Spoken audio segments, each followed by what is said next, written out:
సముద్రాన్నైనా ఏదొచ్చు కానీ సంసారాన్ని ఏదలేమంటారు. అది అక్షరాల నిజం. ఈ రోజుల్లో ఒక సంసారాన్ని నెట్టుకురావడమే కష్టం. అలాంటిది 2 కాపురాలు పెడితే నరకమే. భార్య పిల్లలతో జీవితాన్ని పంచుకుంటే కలిగే ఆనందమే వేరు. వివాహేతర సంబంధాల వల్ల అన్ని అనర్థాలే. కట్టుకున్న భార్యను దాటి రెండో ఆలోచన చేసే వాళ్లకు ఇవాల్టి ఎపిసోడే కనువిప్పు. ఇద్దరిని మెయింటైన్ చేయాలని చూసిన ఓ ప్రబుద్ధుడికి ఎలాంటి గతి పట్టిందన్నదే ఇవాల్టి క్రైమ్ ఫ్యాక్టర్.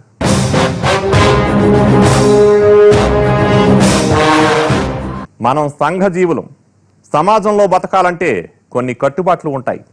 వాటిని అందరం పాటించాల్సిందే. కానీ కొందరు దారి తప్పుతారు.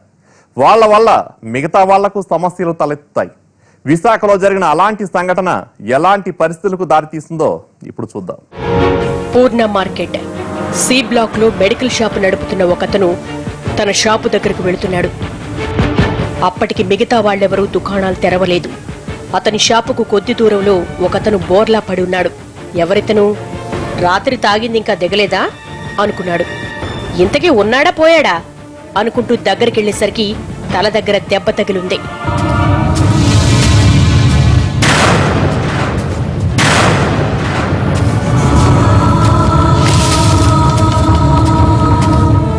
భయపడిన అతడు వెంటనే రోడ్డుపై వెళ్లే వాళ్లను పిలుచుకొచ్చాడు. ఇంతలో మిగతా షాపుల వాళ్లు కూడా చేరుకున్నారు.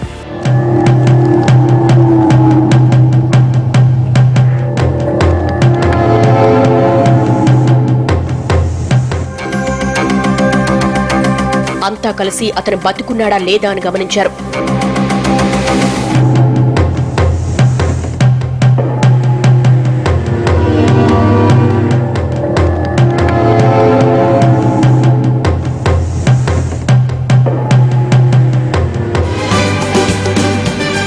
చనిపోయాడని అర్థమైంది. వెంటనే 1 టౌన్ పోలీస్ స్టేషన్ కు కాల్ చేసి విషయం చెప్పారు.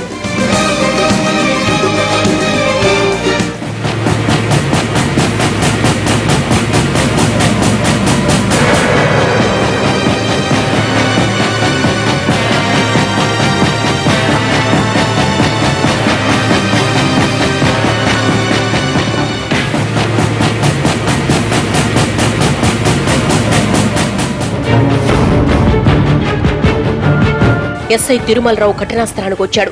చనిపోయింది మార్కెట్కు చెందిన అతను కాదు. మరి ఎవరతను? అక్కడెలా చనిపోయాడు అన్నది మిస్టరీగా మారింది.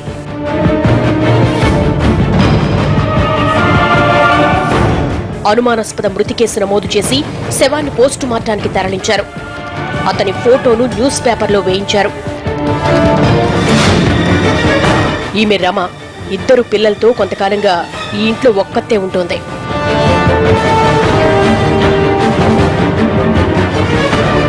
ఆ రోజు ఇంట్లో పని చేసుకుంటుండగా పక్కింటతడు న్యూస్ పేపర్తో పరిగెత్తుకొచ్చాడు. అందులో ఉన్న గుర్తు తెలియని వ్యక్తి ఫోటోను చూపించాడు. ఇది నీ భర్త పరశురాం ఫోటోలా లేదు అనడంతో రమ జాగ్రత్తగా చూసింది. ఒక్కసారిగా షాక్ అయింది. గుండెలు బాదుకుంటూ కుప్పకూలింది. అవును, అది మా ఆయన పరశురాందే అంటూ ఏడవడం మొదలుపెట్టింది.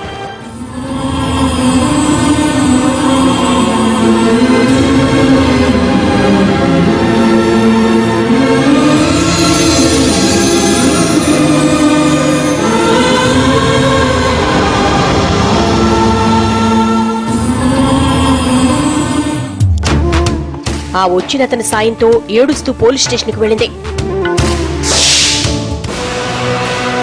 పేపర్లో వేసిన ఫోటో తన భర్తదేనంటూ వివరాలు చెప్పింది. ఆయన్ను ఎవరు చంపారో, ఎందుకు చంపారో అంటూ ఏడ్చింది. ఆ రెండోదే ఏదో చేసుంటుంది అంటూ వెక్కి వెక్కి ఏడ్చింది. రెండోదా? ఆమెవరు అంటూ ఎస్ఐ ప్రశ్నించడంతో రమ అంతా చెప్పుకొచ్చింది. పరశురాం ఎలక్ట్రీషియన్ రమను పెళ్లి చేసుకున్నాడు. ఇల్లరికపు అల్లుళ్లా ఆమె ఇంట్లోనే కాపురం పెట్టాడు.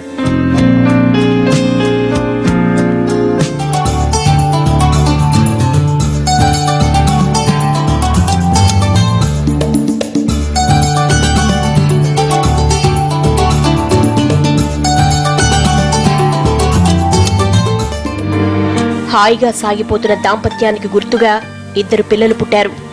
వాళ్లే గౌతమి, సురేంద్ర కుమార్. పరశురాం కొంతకాలం బాగానే ఉన్నాడు. ఆ తర్వాతే దారి తప్పాడు. భార్యను పట్టించుకోవడం మానేశాడు.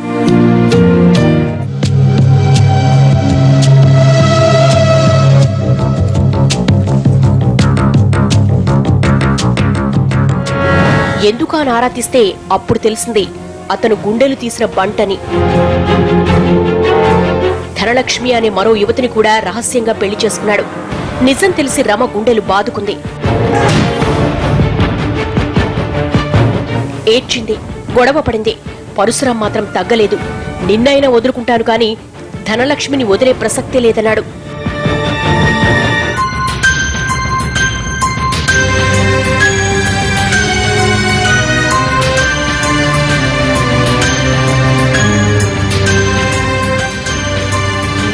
ఏం చేయాలో తెలియక రాజీ పడిపోయింది రమ.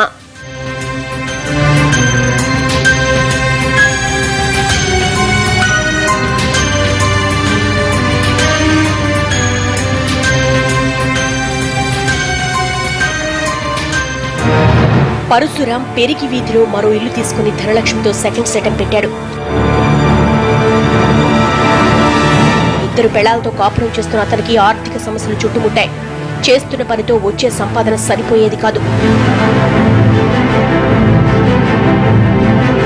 రమ ఇంటికి వెళితే చాలు డబ్బు కోసం వాదన.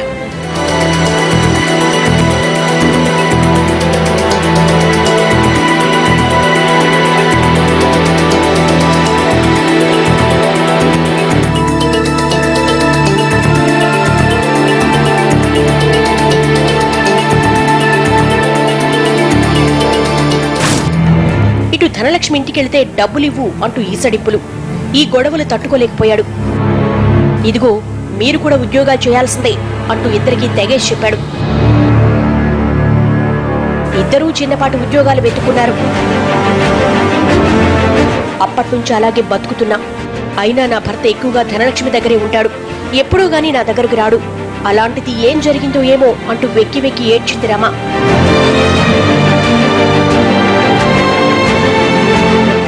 రమ మౌనంగా ఉండటాన్ని అడ్వాంటేజ్ గా తీసుకున్నాడు పరశురాం.